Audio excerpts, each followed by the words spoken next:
So what are some of the common ways of treating trauma? Is talk therapy useful? Is it helpful? Tell us about that. Well, it can be. When I first volunteered for the Red Cross to help in disaster relief, that's what was being done. It was mainly a kind of brief talk therapy. But what they found was that a third of the people actually got worse for that type of treatment. So that wasn't very effective. You didn't want to make people worse. And some people get worse from talking about it, especially if it's an intense trauma.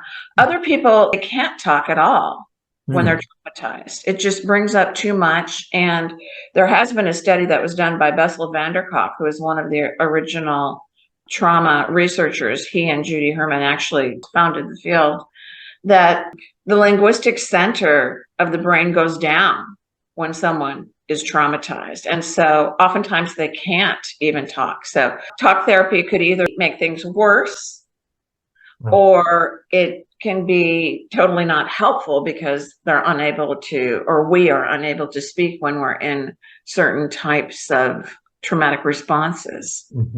And so this all depends on the individual, as you said before. But one of these two responses is pretty common.